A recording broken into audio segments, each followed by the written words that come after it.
Hi, and welcome to Untethered with Jen Liss, the podcast that's here to help you break free, be you, and unleash your inner brilliance. I'm your host, Jen, and in this episode, we're going to talk about the healing power of reflection and what it means to take responsibility for your own healing.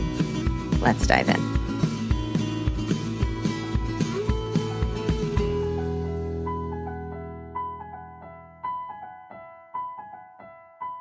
Hey there, friend. It's Jen. Welcome back to the podcast. In today's episode, I could not be more excited to introduce you to Mitzi Campbell.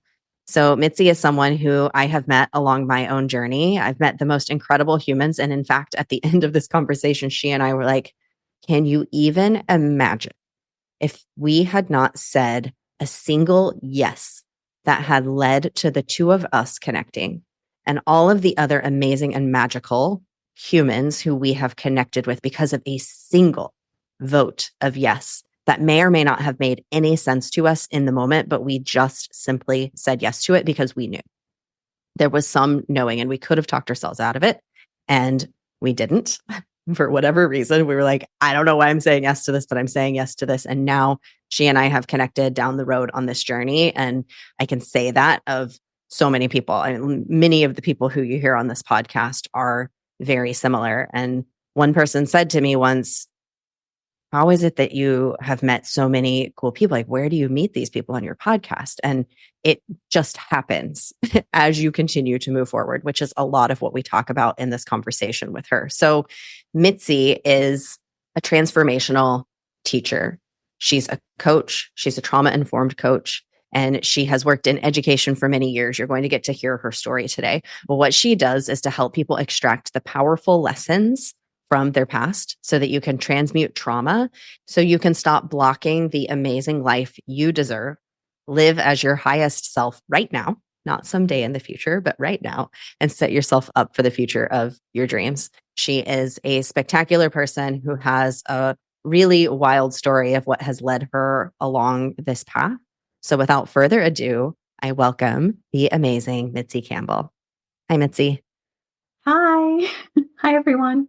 It's so wonderful to have you come on the podcast. We have been in each other's orbits for a while. I got to come on your podcast, and this is really a treat to get to have you on and interview you and have you share some of the magic that you have been living and all of those moments with this audience. So welcome.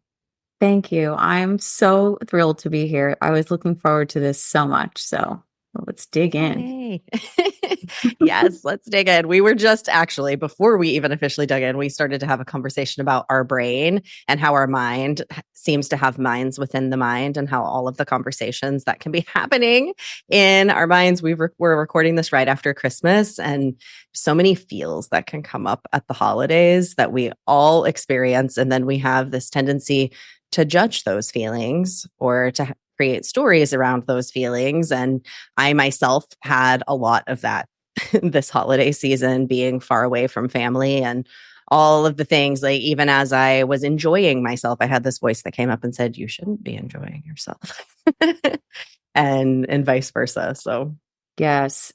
I think that as we go through life, the holidays change for us. As when you're a child, you're growing up in the household and you're building traditions and foundational beliefs around the holidays. And then as you get older, those things have to shift, because if you have children of your own or your family continues to grow, their dynamics are different. And not everybody can always be there on that day. And there are people who get sick, as happened to me this year, and aren't able to attend. And so I'm learning to let go of the attachment of what the holiday is supposed to be like or what it's supposed to mean, because the experience of the day and the meaning are two different things. And so you can have meaningful time with your loved ones on other days. If something goes kerflooey on that day, as so often happens, and it is that time of year when we're going through a lot of reflection. And as you get older, you do look back on your traditions and and you go through in your mind, how things have been in the past and what would you like them to be like now? What would you like them to be like in the future? So it's a lot to think about. I think it's very heavy because of that. And the mind naturally goes to that. But it's interesting because I look back at my photographs on my phone because I was going to post something about the holidays, and I realized I did not have a lot of photos of the day. And I thought to myself, all right, that's a good thing because that meant you were enjoying the day. You were just immersed in the day and you weren't trying to capture everything. You were just letting it happen.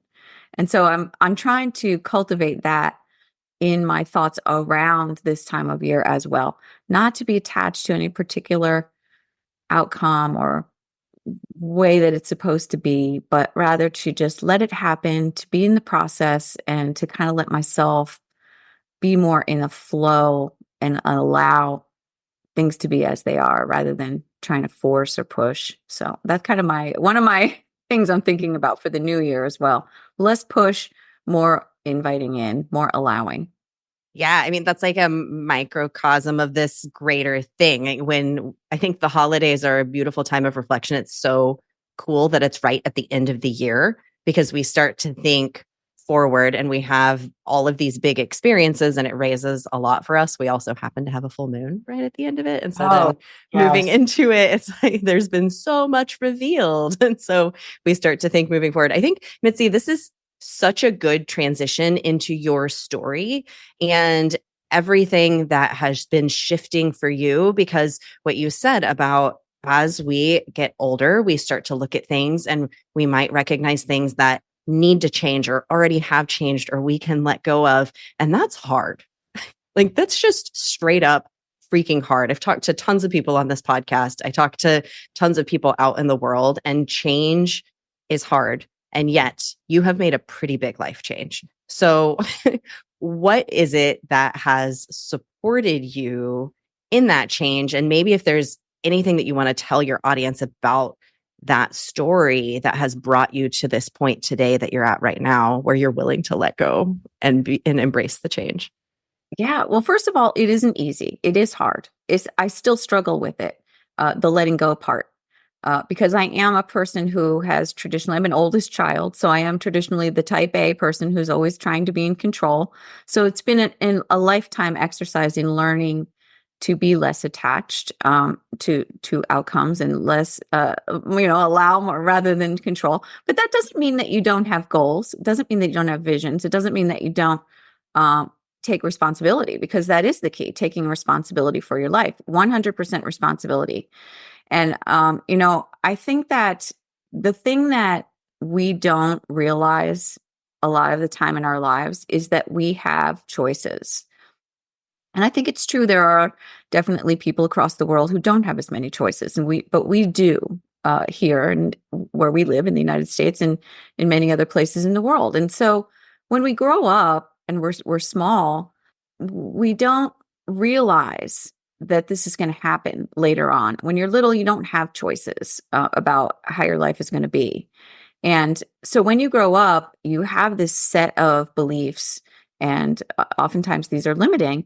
And so it takes a conscious moment of awareness to say, all right, what are the things in my life that I have believed from childhood that were formed from my life story? And what are the things that are serving me well? And what are the things that are limiting me? So which of those beliefs are limiting and which are empowering? And so I have kind of taken this inventory of myself over the past couple of years, and it really was triggered by the empty nest phase, I think, in my life when my kids were no longer living with me in the household. So I was confronted with myself once again. And I think, as we go through life for different reasons, whether it's being a mother, being a career person, being a spouse, whatever it is, you tend to lose your identity, or maybe it takes a back burner. And so when your identity presents itself to you again, as it does throughout life, it helps you to see that you do have the ability to make choices. And so, that's kind of what happened to me. I knew through the past several years, with a lot of different changes going on in my life, that I had to make some decisions about who I wanted to be. And I knew that after 25 plus years in the higher education classroom at teaching college as a professor, I wanted to do something more. I was meant for something more. A lot of people have that feeling like, oh, I'm meant for something more, right? And a lot of us, even though we have that, we don't act on it. We don't know what it is. And so I think like taking the time to really take inventory, going through your life, taking yourself into a deep journey of self-discovery, which is kind of what I did and what I'm on still on the journey of doing. So I thought, okay, I know I want to make a change, and I honestly didn't know what my life would look like, what would happen. And then I had a like come to Jesus moment actually in 2022, where one morning after a lot of stress in my life for lots of different reasons, it was a perfect storm of things. My dog died. I had moved. I didn't live with my kids anymore. I had a stressful renovation of my house, found mold in my air conditioning, difficulties with some relationships in my life, friendships ending, new friendships forming, family stuff. It was just like all Perfect this storm. Yep, big storm. And one morning I woke up with vertigo and I could not function. I was dizzy and could not function for a long time. I was incapacitated and unable to use my computer, unable to drive, unable to really do anything except for lie around my house and take walks and things like this. So it forced me, was the universe hitting me over the head was what it was. It forced me to stop in my tracks and take a new direction.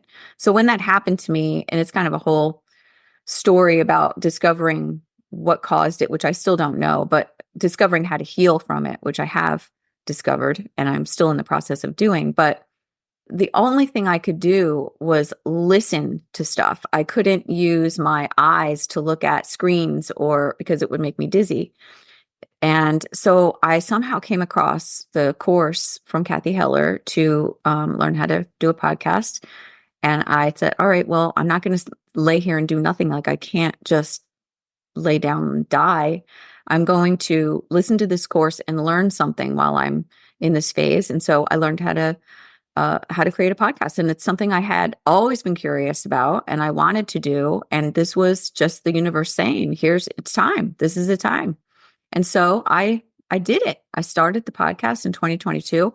And I knew from starting it that I wasn't going to go back to teaching in the classroom. I was meant to be a teacher in the school of life, in a bigger classroom. And so that's what I've been doing. And it's developing. It's developed, it's developing, and it continues to grow and develop. And I love that you talked about in the beginning the idea of like freedom, because that's really what I was looking for, even before I knew it, that I was looking for freedom from the constraints of life, from stress, from the way that I had thought that my life had to look, all those kinds of things. And so that's it kind of brings me to where I am now. I don't know if you have any questions about any of that, but that's the basic story. I have a million questions about it, Mitzi. We don't have time for all the questions that I have about your story. I don't know for sure that this is the thing that every single human being wants, but I wonder, which is part of the preposition of this podcast. It's untethered. Like what I want more than anything is freedom. And you really resonate with that as well. And I have to believe that most people who are sitting down and listening to a podcast called Untethered, there's something also in them that is craving that as well, that ultimately leads us to do things that might seem so wild to the outside world. I mean, yes, you had an impetus for leaving that career. And there was something that you felt calling you to more. And saying yes, even to that podcast course. I'm curious, what led to that yes for you? It was the only thing that I could grab onto in that moment. I don't even know how I saw this ad because, to be honest with you, I did not know who Kathy Heller was before I saw this course. And I know that she's got quite a following and she's very big, and I had never just come across her before. So how did I get that ad at that moment? I don't know, but it came to me. And how did I get to see it when I wasn't really able to even use my devices? I mean, I was glancing at my phone. I was still able to make phone calls and texts and things. And must have opened up my Instagram and saw it there. But like, why that came to me at that moment, I don't know. And it was just divine intervention, really, in my in my mind. I know that maybe sounds corny, but it just came to me, and it was the only thing I thought, okay, I can do that. I can do that. Because there was so much in my head going on at that time that I couldn't do. I don't know if anyone has ever experienced vertigo. It sounds kind of trite, but it is so terrible and debilitating. You cannot function. And it's just terrible. And then not to know what had caused it. I had a lot of fear and health anxiety around it, which, I'm still working through. But anyway, that little change in course just kind of came to me. And I really feel like things come into our lives at the moment when we need them. They come there for a reason. I don't really believe there are accidents in that way. I mean, maybe, but for me, it was the right thing at the right time. It gave me something. It gave me hope. It gave me hope that I could heal from whatever was causing my health issues. And it gave me a future. It gave me something to say, here's something I can do when I get through this. That's really what it meant to me. And it could have been the universe lining everything up to say, this is what you are supposed to do. And we are going to give you no other option. Legitimately, right. You had no other option. So my husband has had vertigo from a cruise ship.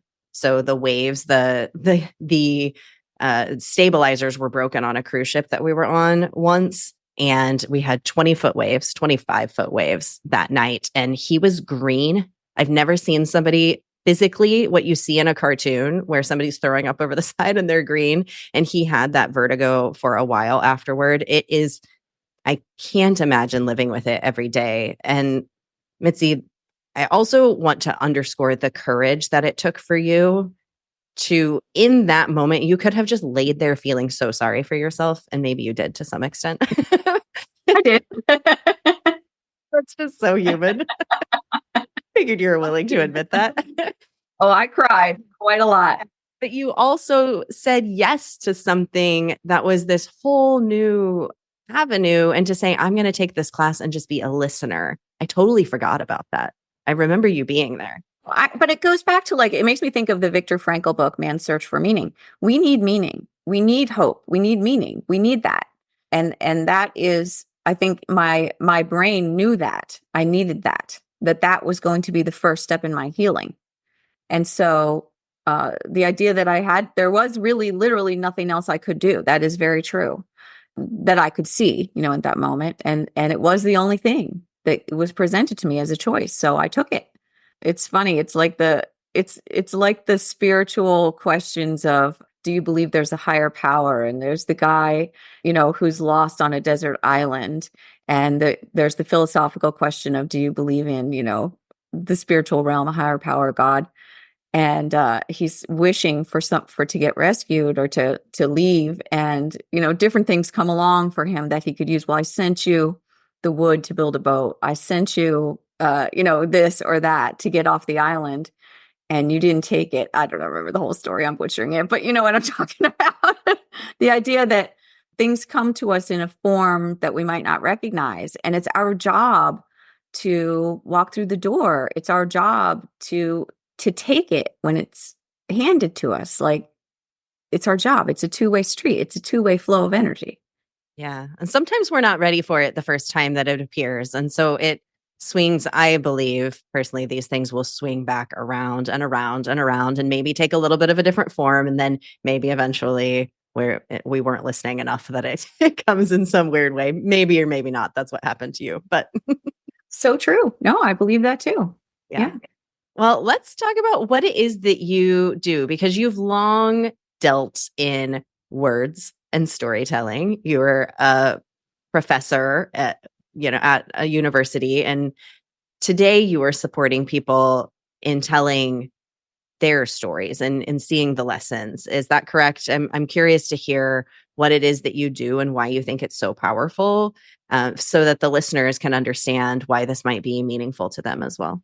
I think what I'm doing now kind of marries all of my experiences that I've had professionally and even personally throughout my lifetime. And for over 25 years, I've always been a teacher. I started out in elementary school in 1988.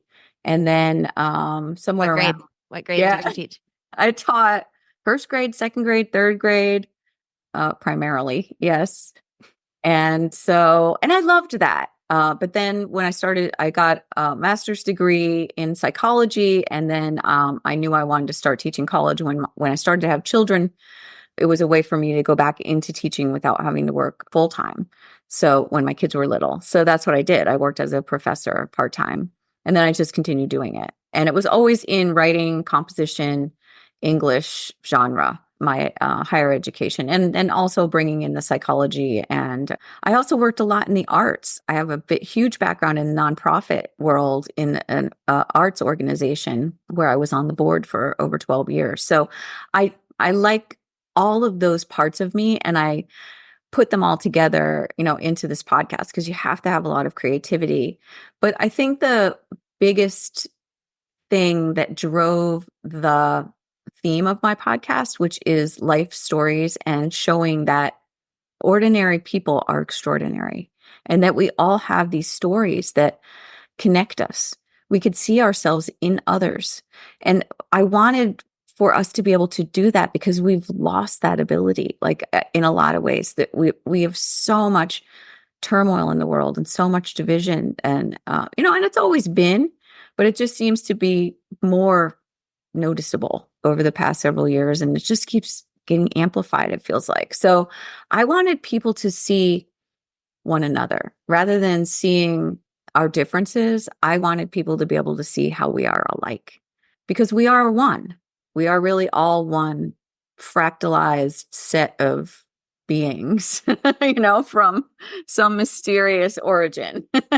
So that's really that's what's behind it. And people need to tell their stories. They want to tell their stories. How many times have you ever been in a grocery store standing in line and you start talking to someone behind you and they start telling you something really profound because they need to get it out. They want to tell it. And this gives people a platform to do that. So not only, so it creates that flow, that energy that I'm always looking at, that exchange. I want that to be happening. I want that vibration to be flowing because on a larger scale, I really feel like my mission is to help raise the consciousness of humanity. I know that sounds big, but that's really what I feel I'm here to help do, raise the consciousness of humanity.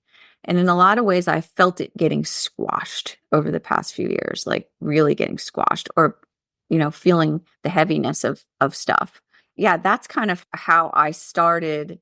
Now, what I'm doing is also working with people as a mentor or coach, whatever you want to call the word, because I am always a teacher. I'm always going to be a teacher. And because I have my background in education and in psychology, I know that self-discovery is an elixir and that owning your story is the key to success.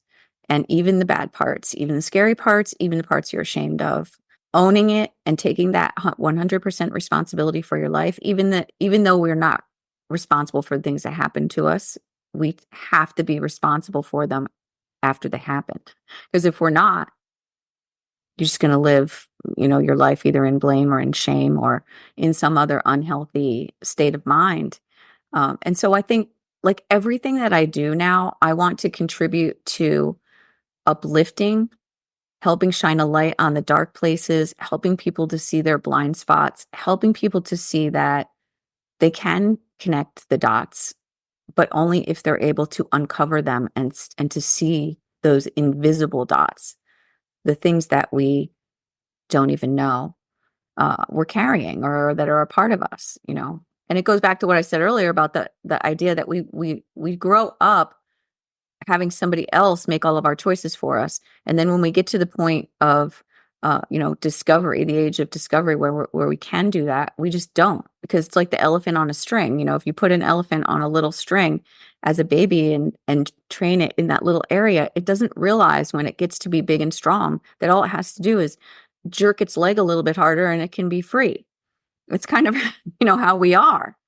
We're constrained by a set of beliefs that form before we realize we have choices or before we are able to make the choices. So anyway, that's what I do now. So I love working with people in that way. Those are my main things. I mean, I also, because have been in higher education for so long, I love working with books. And so I've recently started a book club where I help people to actively engage with books that they read, because I think that's another way that people look to help themselves, by reading. But a lot of people don't understand that you have to not just read, that it's much deeper than that. You have to actively engage with anything that you're bringing into your life to improve. You have to actively engage with it, whether it's book or a process of self-discovery or therapy or coaching or whatever it is. That's what I'm all about, is helping people to actively engage, to helping people to really dig in, helping them to discover and to see that there's so much more. Yeah, and connecting those invisible dots. I loved what you said about that. And also what you said about the really taking that step deeper with everything. It reminds me of a great friend of mine. We've been friends since first grade. She's an educator as well. She coaches educators. And she said that the reflection is the most important part of anything. And that's what she has taught students for years and years. And you come from education too. It's like it is in the active reflection that we really learn something. It's not just in the absorbing. It's And in, repeated yeah. reflection. And you can, the word is metacognition.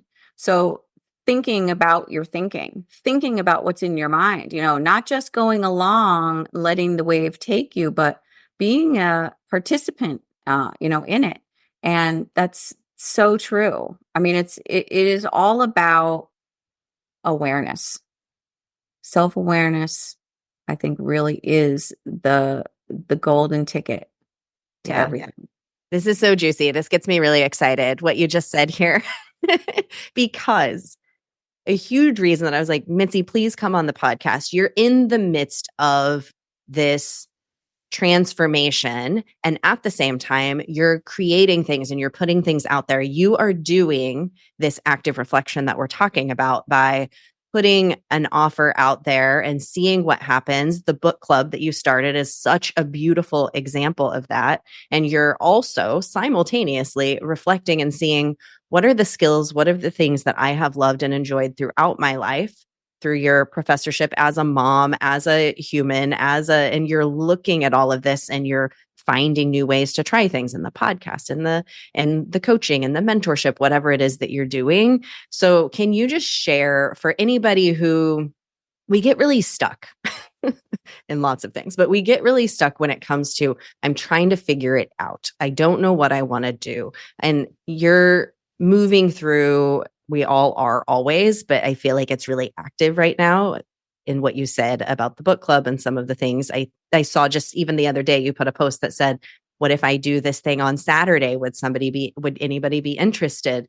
So any wisdom that you can share with people about that, I think could be really powerful. Yes. I think the difficulty for people who want to give and people who want to help is that we have so many ideas and we see people needing things and we want to help them all.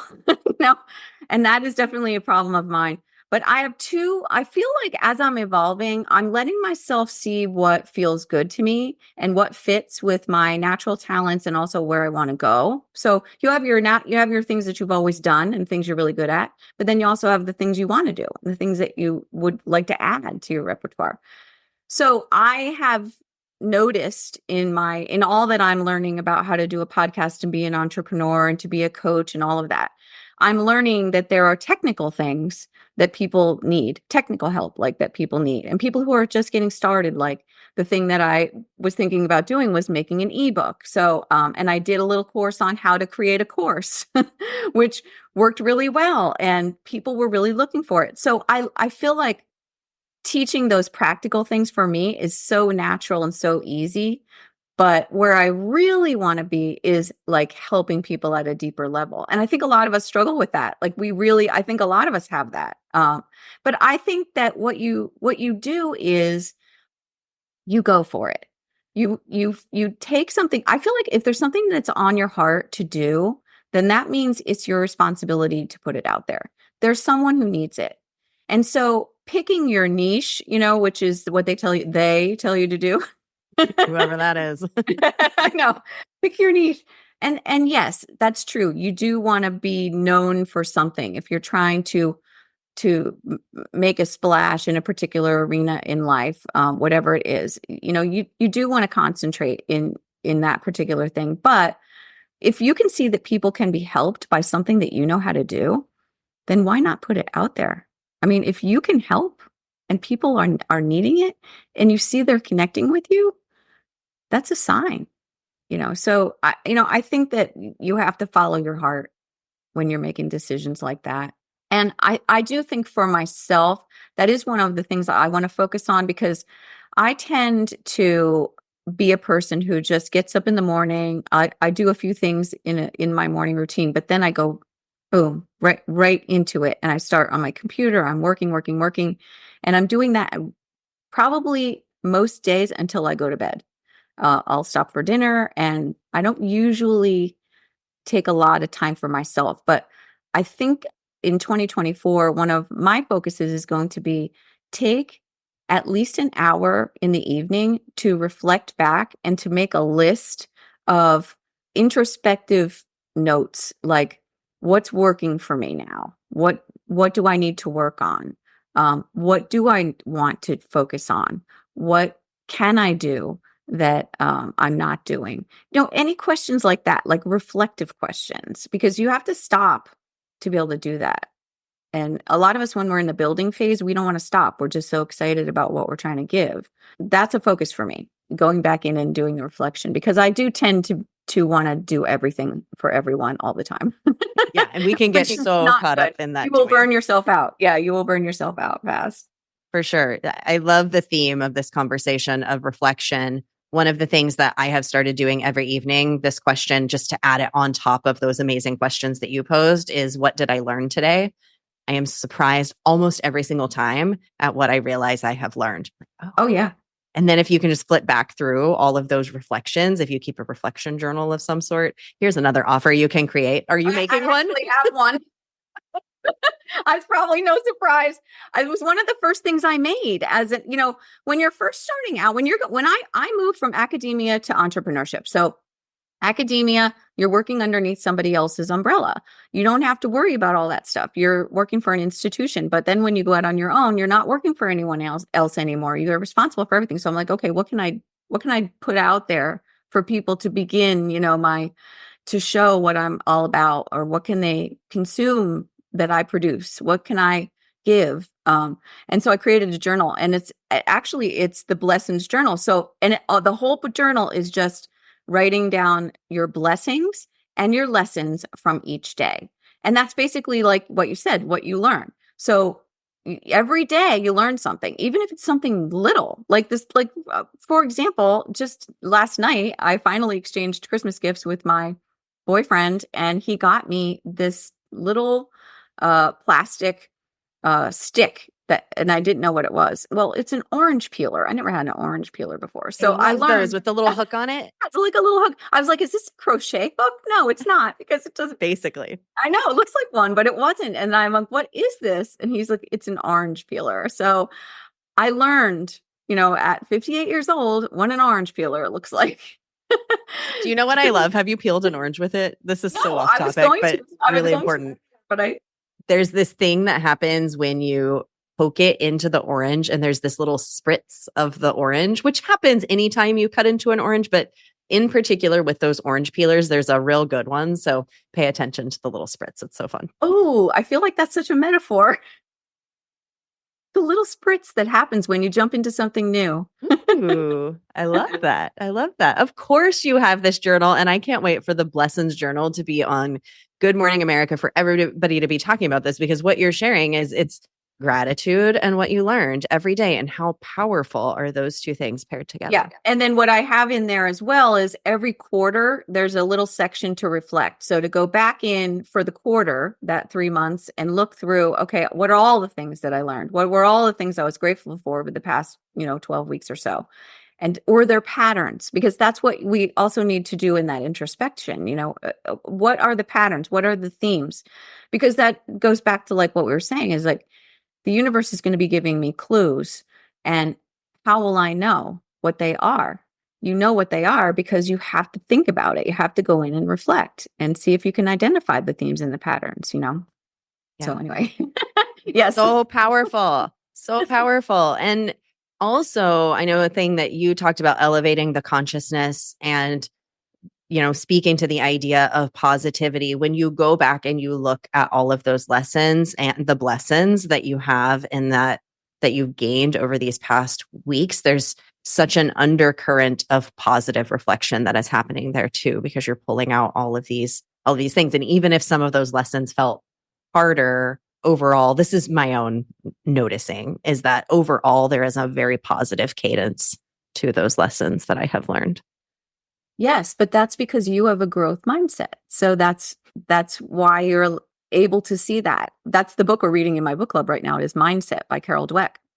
And I'm very, very big on mindset. So I do have a growth mindset. And a lot of people are a combination of both growth and fixed in various different areas of their lives. But if you are a person who is primarily fixed, then it's going to be more difficult to see the value in lessons. That's one of the things that people with a fixed mindset have trouble with. They don't want to look back and see why they got a question wrong on a test. They just pass it by or feel like a failure or blame it on something instead of looking at what the lesson was. And so it's really good that you do that. It's one of the most important things people can do, is to evaluate their lessons.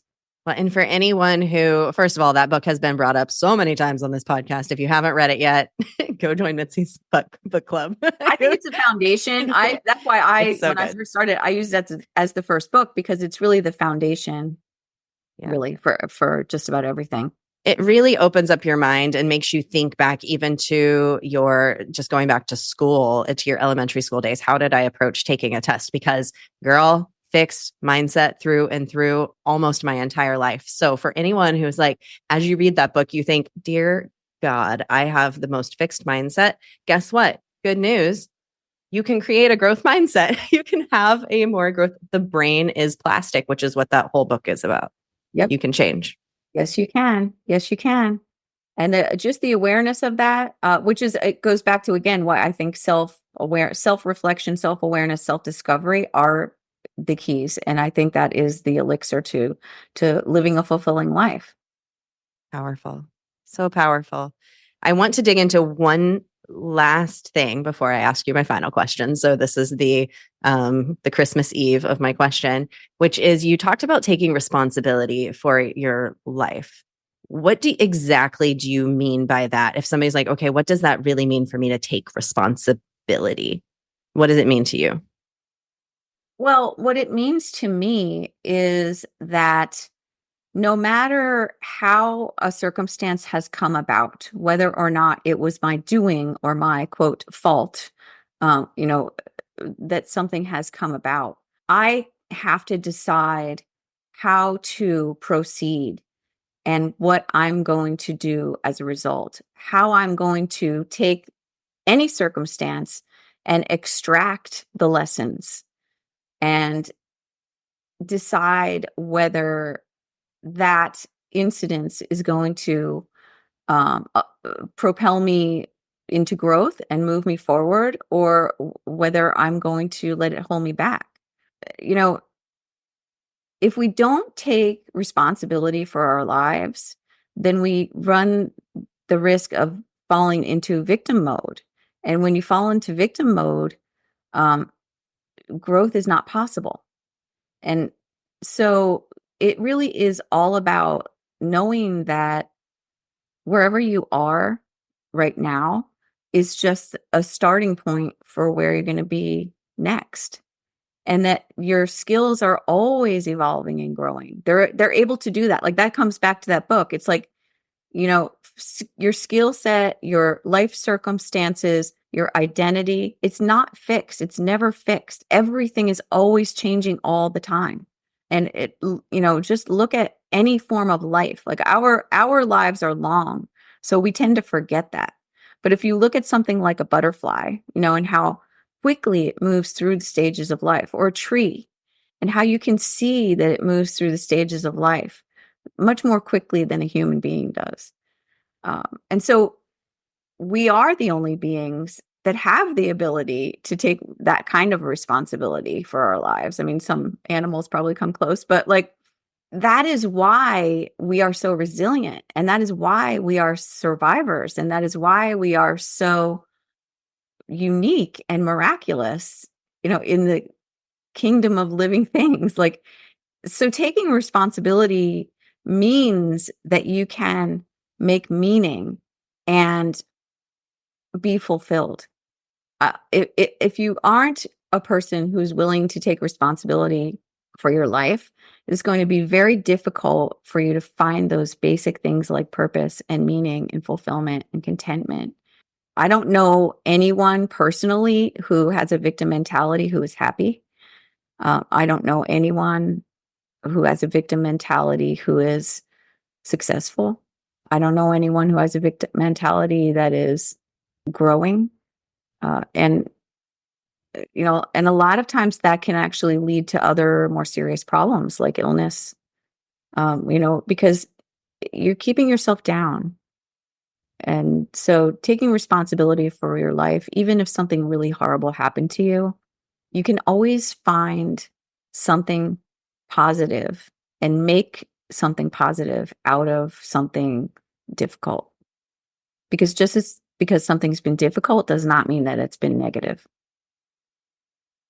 You gave me chills when you were talking about how, nobody with a victim mentality is happy, because when we really sit and reflect on that and on those moments where we had that, and I also totally think it's okay. I'm so much for compassion when we do just want to kick and scream for a little bit. I think that's great. That's part of the human experience. And at the same time, what you said, where you're at now is a starting point for where you're going to be next. And when we can get ourselves back to that place and then move forward. I told you right before we got on this call, we have this foster dog right now, and he is at a starting place that is, he legitimately has been a victim, this poor dog. And at the same time, I have to remind myself in every moment when he stands here and looks at me and pees on my yoga mat while staring directly in my eye, because he does not know better, that he does have a growth mindset too. He gets to grow and we get to grow together. This is going to be a huge growth for me. So that was a little bit of a side tangent, but relatable to me right now, that it's like we're at a place and we get to choose the next step and where we go from here. We're all victims of things at different times of our lives, of course. But you have to, if you just allowed the natural order of things to take place, you would naturally move away from that. Because if you think about it, like, okay, if someone did something to you that physically hurt you, okay, let's say somebody, comes along and I'm the victim of a crime and someone hits me over the head and takes my purse. Okay, they injure me, physically injure me. So I'm a victim. Definitely, I'm a victim, right? I'm not going to just, maybe they knock me out. Maybe I'm even unconscious for a little bit of time, but I'm going to regain consciousness. I'm going to get up. I'm going to heal from that incident, and it might stay with me, but I'm going to think about, what did I learn from this? What kinds of things will I not do again to put myself in that position? Or what kinds of things could I have prevented? What am I going to do now moving forward to grow from this experience? And we naturally heal. We naturally move away from despair into higher emotions. We just naturally do that. If we just kind of allow that to happen, not to say you couldn't get stuck, you could. I think most of us, just the natural thing that happens to us is we heal. We move away from those states where we're damaged into healing all the time. We just naturally do it. So if you just kind of allow that, it'll get you started, and then you become conscious of it, and you can even just amplify the healing and the growth even more. So it almost takes more energy to stay in that, if that actually happened to me and I was lying on the street, it would actually take more energy and effort for me to stay there if I was conscious than it would to get up and go on with my life. It's amazing how much energy we realize we're expending on things that keep us right where we are. And this is such an amazing place to end this conversation, because we are getting to see in this moment now, you have actively moved away from that place where you you moved into your healing, and you are moving through that, and you're on whatever is this next other side of that, and you're going to continue moving forward. And I invite everyone to please connect with Mitzi so that you can continue to whatever it is that you're putting out there in the world, whether it's a little social video or whether it's a journal. It's all so beautiful. I do have one last question that I want to ask you before we share where people can connect with you. Mitzi, where do you see the magic in the world? Oh boy. Oh, I actually have goosebumps when you ask me that. Where do I see the magic? Oh gosh. I mean, the first thing I thought about when you said that was a flower. It was the first thing that popped into my mind. I saw a flower blooming. I mean, the magic is everywhere. The magic is everywhere. And it's in birth. It's in all of the things that are outside of your door when you step, through it. Like the flowers blooming, the rain, the water, the ocean, fire, uh, babies, puppies, just like all of that. It's magic. The fact that we can walk around and talk to one another and just see one another, and gosh, I mean, it's all magic. It's all magic. The magic is all around us, and it really is just a matter of being able to see it, or being willing to see it. Just open your eyes. It's like everywhere. Truly. And to allow it to happen. I saw a picture of, I think it was one of the Great Lakes, and they were these flowers. Did you see this? They were these ice flowers that were created by the way that the water would come up through the cracks and freeze on top of the ice. It made these majestic snowflake looking flowers. That is what nature does when we let it happen. When we let the magic run its course that you're speaking of, it creates such magic. So, and we can create that magic with our thoughts and with our words and our deeds in this world. Have you ever seen the experiments with ice crystals where they freeze, they expose water to certain words like love, unity, oneness, and then they look at the shapes of the crystals that are formed, and they form these beautiful snowflake mandala type designs that are just absolutely stunning. So yeah, energy is everything. It's magic. Yeah. It is magic. It's so magic. We're surrounded by magic. Thank you so much for coming on today. Where can people connect with you? I am on Instagram at Mitzi and Campbell. You can go to my website, mitzicampbell.com. You could be a part of my book club. I would love to have you. You could work with me one-on-one to go through your beautiful life story. And I'm just coming into 2024, I'm going to be focused on also working with people as a trauma-informed coach. So for those of you who have been through something delicate or difficult that you haven't been able to resolve, I'm here for you. And that's kind of where I want to move, is to really helping people at a deeper level, especially, moving forward. So anything and everything, I want to be like connected. I just want to be a part of it all. So beautiful. Thank you so much for all that you do, and just for being you, and for coming on the podcast today. Thank you, Jen. This has been so great. I sure as heck hope you enjoyed meeting Mitzi as much as I have enjoyed meeting her. Some of the things that we talked about that really stood out to me is the healing power of reflection, and how it is in the reflection of the lessons that we get the biggest blessings. Her podcast is called Blessings. So that really is such a powerful thing. And also this idea that where you're at now is a starting point always. You're always at a new starting place. So what is going to be your next step? What is that next step that you're going to take from the starting place that you are at today? Today is a clean slate. And yes, you've learned a lot of amazing lessons, and you get to take a next step from here.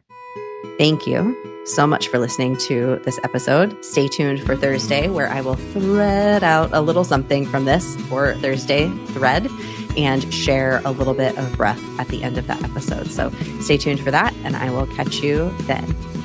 You just keep shining your magical unicorn light out there for all to see. I'll see you next time. Bye.